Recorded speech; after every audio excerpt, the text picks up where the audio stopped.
Of an Official's Blessing. Guan by Mo Xiang Dong Xiu, Chapter 4. And I'm also just gonna let y'all know that I'm going even more lax with this. I keep stressing myself out, trying to make it as good as possible, and I feel like it's making me stutter even more than I would have otherwise. So we're just gonna make this a very chill, very casual, warm read. Alright. Chapter 4. Mountain-locked ancient temple, forest of hanging corpses. Fu Yao noticed that Xiaoying had shrunk into the crowd, and he frowned. Why is there a woman here? While his tone wasn't furious, it didn't mean well either. When Xiaoying heard him, she bowed her head. Celian explained. She was worried, so she came back here to look. Fu Yao questioned the others. Did you all come up with her? The crowd was a little uncertain at first, but then they replied, I don't remember. Can't tell. No, when we came up, she wasn't here, right? Either way, I didn't see her. Me neither. Xiao Ying quickly said, It's because I was following secretly. Xiao Bongdu immediately cut her off. Why did you follow in secret? Are you guilty of something? Are you the ghost groom in disguise? With such an accusation, the space near Xiao Ying immediately cleared out, and she waved in a fluster. No, I'm Xiao Ying. I'm real. She turned to Celian. Young master, we just saw each other. I helped you put on rouge and did your hair and your whole makeover. Celian could not find the words to reply to that. Everyone turned their eyes on him, and some started to whisper among themselves. He vaguely heard the words hobby, abnormal, unbelievable, and he cleared his throat. This was a mission requirement. Nanfeng, Fuyao, you... Celian looked around. Only then did he notice that Nanfeng and Fuyao had been staring at him oddly the entire time. They very rigidly pulled some distance away from him. The way they were staring at him gave him goosebumps from head to toe. Is there something you wish to say to me? How could he have known that the girl's makeover was so gifted, that his brows were shaped elegantly, his face as fair as a jade powder, and his lips were touched with rouge? If he didn't open his mouth, then he was entirely a gentle, demure, and beautiful young lady. This gave the two a huge shock and admired them in disbelief, making them question their lives and feel uncomfortable all over. The face was still the same face, but they no longer knew who they were talking to. Fu Yao turned to Nanfeng. Well, was there something you wanted to say? Nanfeng immediately shook his head. There is nothing I wanted to say. Why don't you guys just say something? Celian asked. Just then, some of the men from the crowd spoke up. Is this the temple of Mingguang? There's a temple of Mingguang on this mountain? Amazing, I've never seen it before. The crowd looked over in wonder. Celian, however, suddenly said, That's right, the temple of Mingguang. Nanfeng could tell something was off about his tone. What is it? Celian replied, The north is clearly General Mingguang's territory. It's not like his worship isn't flourishing. So how come there's only So how come there's only the one temple of Nanyang at the foot of Mount Yuzun? It was easy to understand why the Lord Heaven Official had prayed to the Heavenly Emperor. The Heavenly Emperor was the #1 martial god of the past 1,000 years, and his status was higher than General Mingguang. Naturally, the higher up you prayed, the more guarantee there was. However, General Mingguang and General Nanyang were equal in status, with not much difference. If it must be debated, then General Mingguang possessed 9,000 temples, over 1,000 more than Nanyang. So it was really hard to imagine why they would seek from afar and forego what lay close at hand. Celian wondered. Technically, even if this temple of Mingguang on Mount Yuzun was overtaken and people couldn't find it, they could have simply built another temple of Mingguang. Why build the temple of another god? Fu Yao could understand. There must be another reason. Right. There must be another reason that would make the people in the Mount Yuzun area never build another temple of Mingguang, Celian said. Can either one of you lend me a bit more spiritual power? I'm afraid I'll have to go ask. Just then, someone made a commotion. Whoa, there's so many brides! The voice that had come from inside the temple... Sorry. That voice had come from inside the temple, and Celian whispered around. He told the group to properly stay in the open ground in front of the temple, but they ignored him completely and went in. Nanfeng shouted, "The situation's dangerous. Don't run around." However, Xiao Pengtu rebuked him. "Don't listen to him, guys. They won't dare do anything to us. Good citizens! As if they'd actually dare kill us. Get up, everyone. Get up! Get up!" He was certain Celian and company wouldn't actually do anything to them, so he started to riot. Nanfeng cracked his knuckles, looking like he was holding back his curses. As a martial officer of the Palace of Nanyang, how could he break the limbs of mortals whenever he wished? If any supervisory heavenly official were to report him, it wouldn't be funny.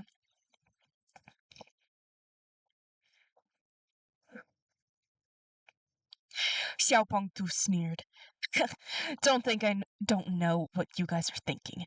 Aren't you just tricking us into not moving so you can steal the credit and go claim the reward for yourselves? With him egging people on, over half the group actually started to move, and they ran into the temple along with him. Fu Yao waved dismissively and said apathetically, "Let them be, those unruly people." He sounded extremely disgusted, not wanting to care anymore. However, there came a shriek from inside the temple of Mingguang. "They're all dead!" Xiao Pengtu was alarmed. "All dead? All dead! What is this wickedness? This one looks like she's been dead for decades, but she still hasn't rotted?" He quickly got over it. However, Doesn't matter if they're dead. Transport all the corpses of the brides down the mountain. Their families will still have to pay up anyway. Celian's eyes slowly darkened. The group gave the idea a thought, and it certainly made sense. Some sighed, some grumbled, and there were those who were cheerful again. Celian stood at the temple entrance. Why doesn't everyone come outside first? The air in the back of the temple is heavy with death. Without any ventilation for years, there will be issues if you folks were to breathe it in. This sounded very logical, and the group didn't know whether they should listen. Xiao Ying begged in a small voice, "Everyone, let's not be this way. It's so dangerous here. Why don't we listen to this young master first and go out to sit?" But this group didn't even bother to listen to Celian, so why would they listen to her? No one paid attention. Xiao Ying didn't give up, however, and repeated herself a few times. Xiao Pengtu directed them. "Go for the fresh corpses, guys. Who knows if the families of the old ones are still alive? Don't waste your energy holing those." There were even those who praised him for being clever and able. Celian really didn't know whether to laugh or cry at this, and when he saw there were people touching where they shouldn't, he warned aloud, "Don't remove the veils. That veil can separate the evil tea of the corpse and the tea of the living. There's a lot of you, and the living tea is too abundant. If they suck it in, it's hard to know what will happen." However, in order to pick out the freshest corpses, the group of men had already pulled off pretty much all the veils. Celian exchanged a look with Nanfeng, who had come to the door and shook his head, knowing they couldn't stop them. After all, it wasn't like they could beat the men to a bloody pulp and render them immobile. Otherwise, if something happened, wouldn't they lose the ability to run? A very hopeless situation. Just then, one of the burly men removed the veil of the brides and exclaimed, "My God, this little hussy is super cute." All the men came to surround the corpse. She wasn't even married yet, right? What a waste to just die like that. Clothes are a bit tattered, but she's the prettiest. This bride probably hadn't been dead for too long. The skin of her face was still rather supple. Someone said, "Dare you to feel her up." "What's there to be scared of?" Xiao Pengtu said. Then he pinched the corpse's face a couple of times. It was so silky smooth that it made his heart itch, and he reached out, ready to touch her again. Celian couldn't bear to watch anymore and was about to stop him when Xiaoying brushed over. "Don't do this!" she exclaimed. Xiao Pengtu gave her a backhanded shove and yelled, "Don't get in men's way!" But Xiao Ying had climbed to her feet again and cried, "You're going to incur heaven's wrath like this!" Xiao Pengtu was furious now, and he cursed, "God damn it, you ugly freak! You're so nosy!" He swore as he moved to kick her, but Celian easily lifted the back of Xiao Ying's collar with one hand and pulled her away. Unexpectedly, however, they heard a thud. Xiao Pengtu yelled, "Who hit me?" Celian looked back. Xiao Pengtu was bleeding from a gaping wound on the head after having been hit, and there was a blood-stained rock on the ground. Xiao Ying was stunned for a moment before quickly apologizing. Sorry. It was an accident. I was scared and I accidentally threw it." However, even if she was eager to take the blame for it, no one would believe her because the direction was completely wrong. This rock was hurled from a window behind Xiao Pengtu. When Xiao Pengtu yelled, everyone had turned to look that direction, just in time to see a flash of shadow outside the window. Xiao Pengtu hollered, "It's him! That ugly freak with the bandages on his head!" Celian stuffed Xiao Ying into Nanfeng's hands as he strode a couple of steps forward. Propping his right hand onto the window lattice, he hopped over and ran toward the forest in pursuit. A few of the bolder ones who had their eyes on the bounty followed him and leapt out the window as well. However, when Celian reached the edge of the forest, he suddenly caught a whiff of blood. Sensing something off, and with alarm bells ringing in his head, he came to a sudden halt. He warned, "Don't go in." He had shouted his warning, but people thought, "I'll give chase even if you won't," and charged into the forest without stopping. The others who had originally gathered in the temple swarmed out too, and when they saw that Celian stopped at the edge of the woods, those who weren't as bold crowded around to watch. Before long they heard screams. A few shadows stumbled out of the forest. They were the few who had barged in first earlier, and now they were staggering out. When the crowd saw them after they had stepped under the moonlight, they were instantly scared out of their wits. They were still living humans when they had entered. How had they become blood-soaked humans when they came out? From their faces to the clothes on their bodies, these people were stained with red, the blood gushing forth like a spring. If someone bled this much, it meant certain death. However, these men were still making their way towards them, step by step. Terrified, everyone retreated uniformly until they were behind Celian. Celian raised his hand. "Calm down, the blood isn't theirs." Sure enough, those men said, "Yeah, the blood isn't ours. It's... Even when drenched in blood, the horror on their faces could not be concealed. The group followed the eyes of those men and looked into the forest. It was pitch black, so they could not see exactly what lay within. Celian took over a torch, took a few steps forward, and raised it to probe ahead. Something in the darkness dripped onto the torch, giving off a sizzling sound. He glanced at the torch before looking up. After composing himself for a moment, he raised his hand and tossed the torch up. Although the hurled torch only illuminated the area overhead for an instant, everyone still got a clear look of what had been above the trees.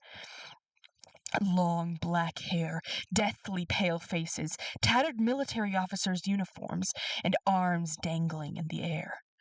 The swinging corpses of more than 40 men were suspended upside down at varying heights on the trees. No one knew how long their blood had flowed, but they had yet to dry up. They dripped and dripped, forming a terrifying scene, a forest of hanging corpses amidst a falling rain of blood. The group people outside the forest were all strong, burly men, but they had never seen such a sight before. They were petrified into silence. When Nanfeng and Fu Yao came over and saw the scene, their expressions froze. For a moment, Nanfeng said, "Green ghost." "Indeed," Fu Yao agreed. "It's his favorite trick." Nanfeng turned to Xilian. "Don't go over there. It'll be a bit of a problem if it's him." Xilian looked back and asked, "Who are you talking about?" "A near supreme," Nanfeng replied. Xilian asked, puzzled, "Near supreme? You mean close to the power level of a supreme?" "That's right. Uh, That's right," Fu Yao said. "The near supreme green ghost is a malicious creature who has been evaluated by the Palace of Lingwen as close to the level of a supreme. He adores games like this forest of hanging corpses. You could say he's infamous." Xilian thought, that's really unnecessary. If you're a supreme, you're supreme. If you aren't, then you aren't. Just like there's only ascended and not ascended. There's no nearly ascended or about to ascend.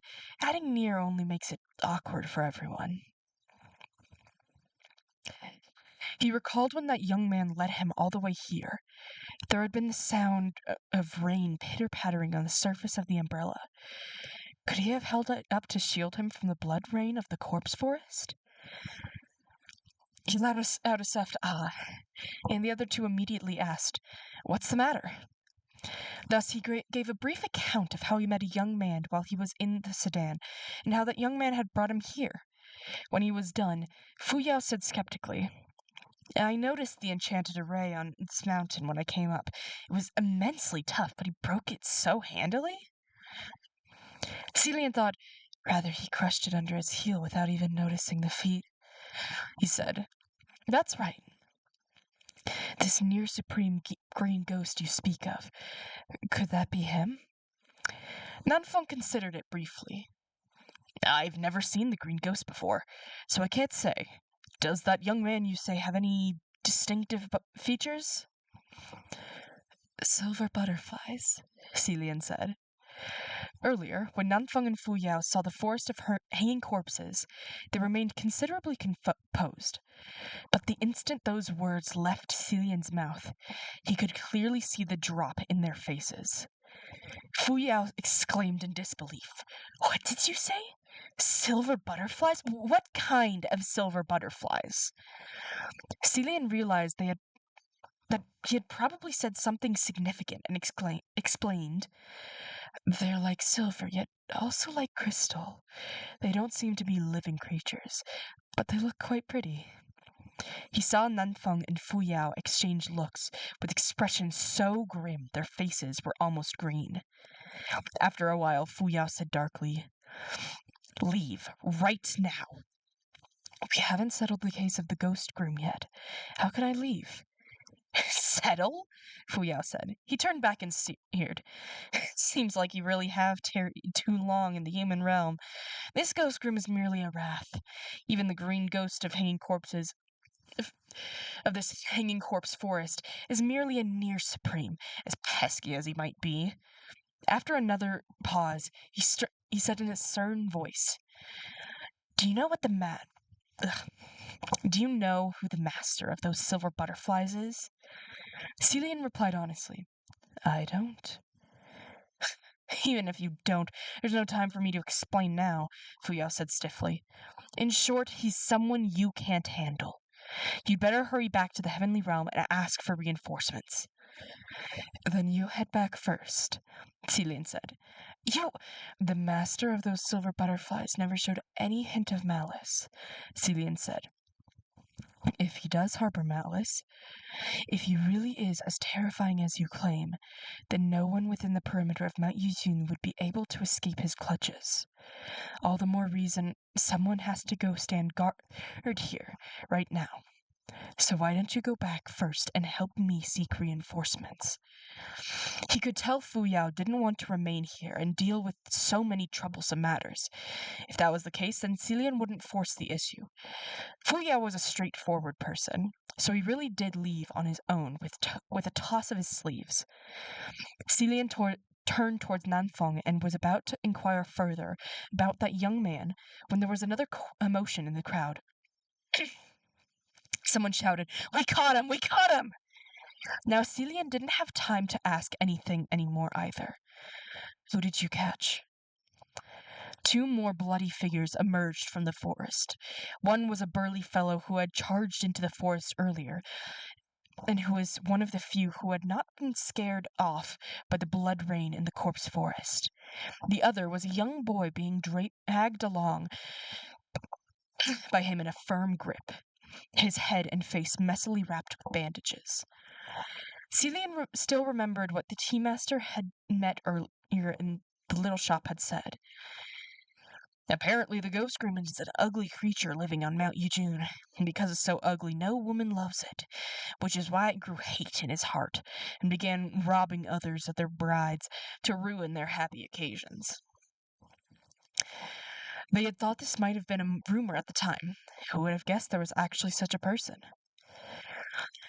Be that as it may, whether he was the ghost groom or what it was a different matter altogether, Celian was about to take a closer look at the bandaged boy when Xiaoying rushed over. She yelled, "You've got the wrong person! This isn't the ghost groom! He isn't!"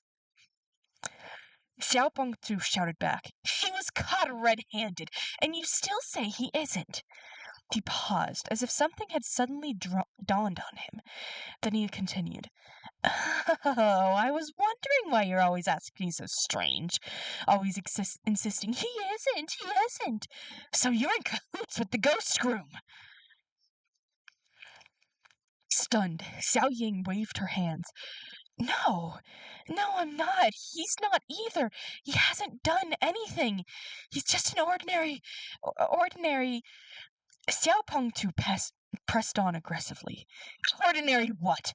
Ordinary ugly freak?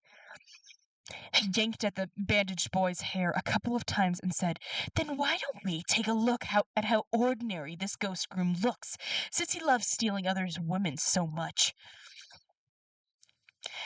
His random grabbing made a mess of a few strips of the bandages, and the bandaged boy held his head and screamed.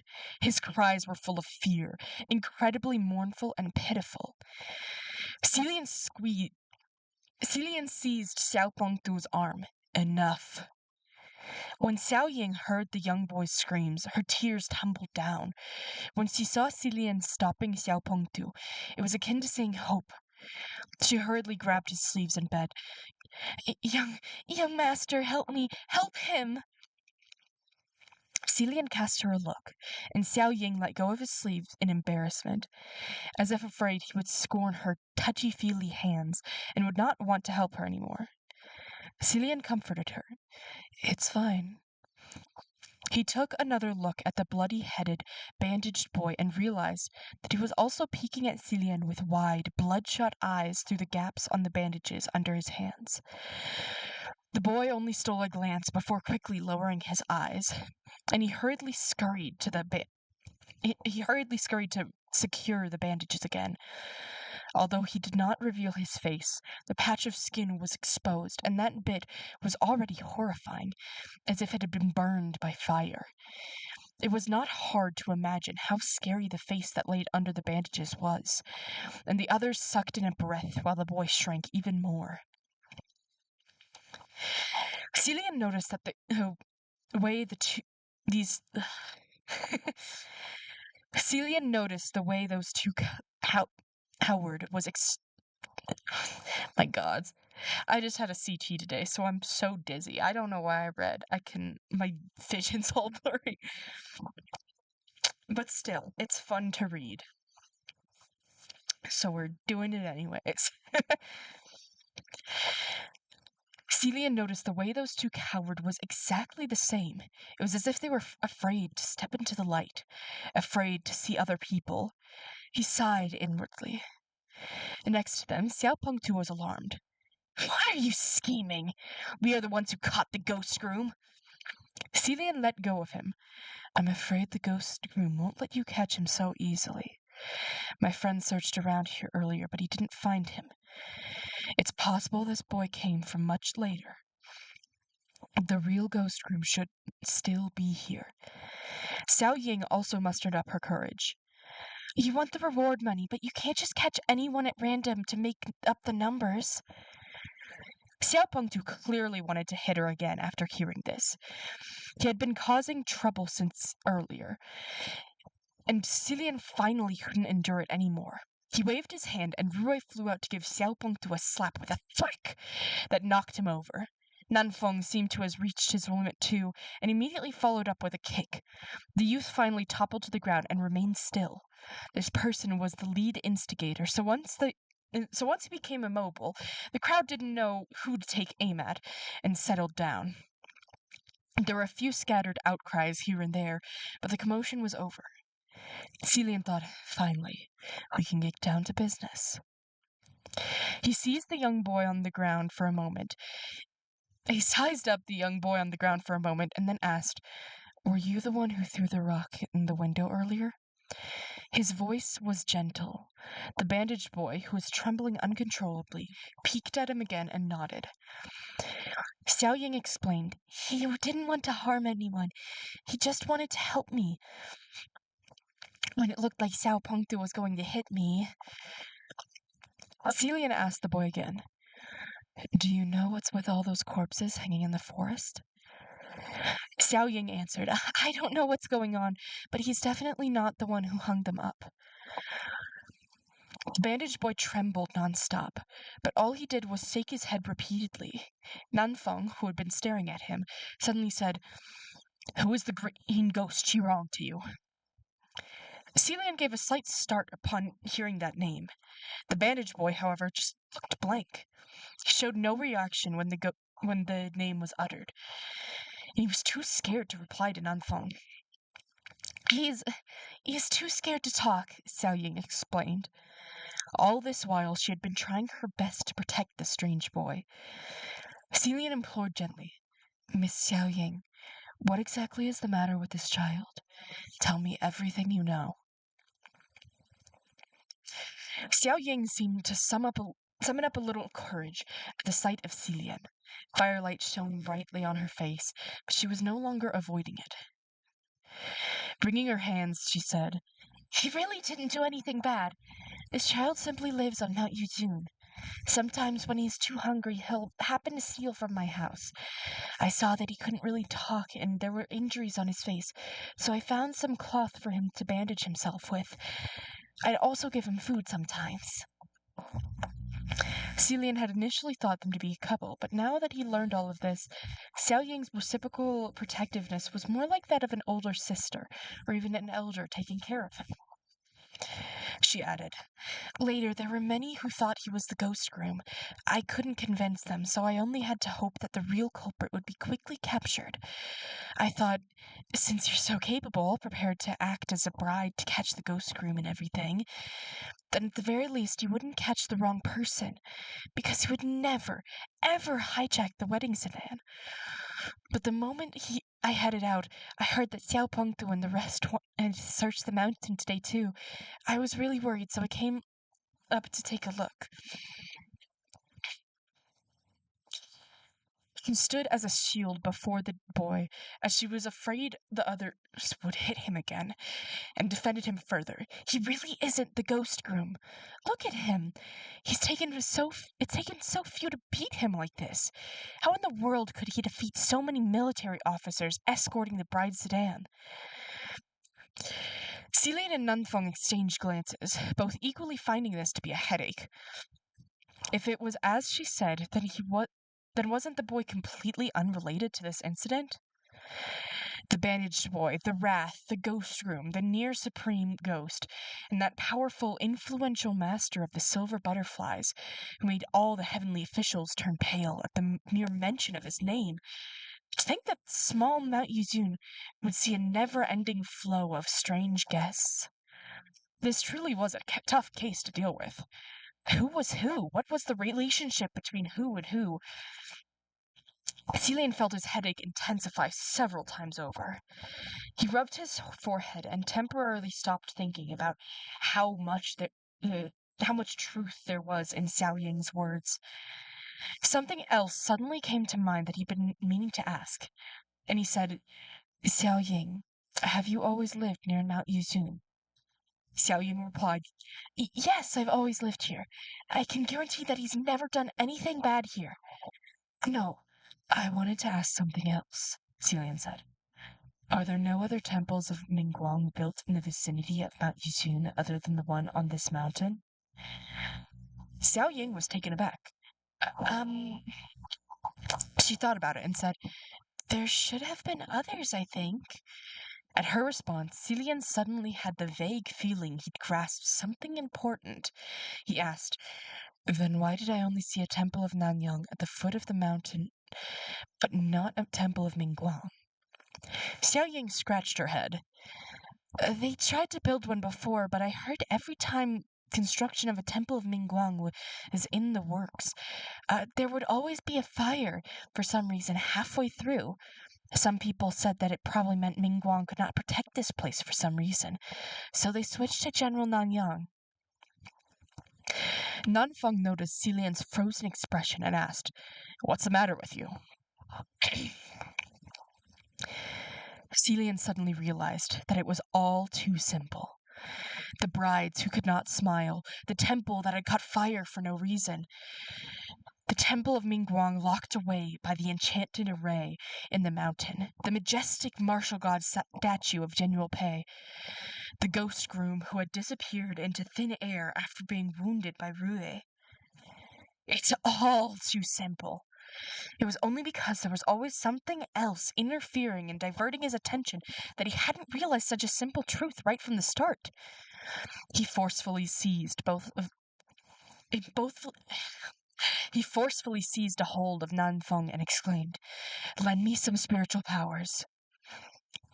Nanfeng was startled, but hurriedly struck a palm with him in midair. He asked, What's the matter? Celian dragged him and ran. I'll explain later. Think of a way to subdue the corpses of those 18 brides first. Nanfeng said, Have you lost your sense? There are only 17 brides, corpses. You are the 18th. Celian said. No, he explained. There were only 17 before, but now there are 18. Among the 18 brides' corpses is one fake. The ghost groom is hiding among them.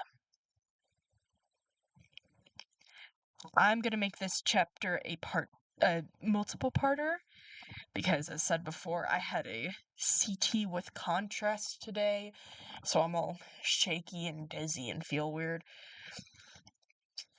So I'm going to wrap it up there for today. I'll try maybe tomorrow or something to do the other part. Thank you for listening.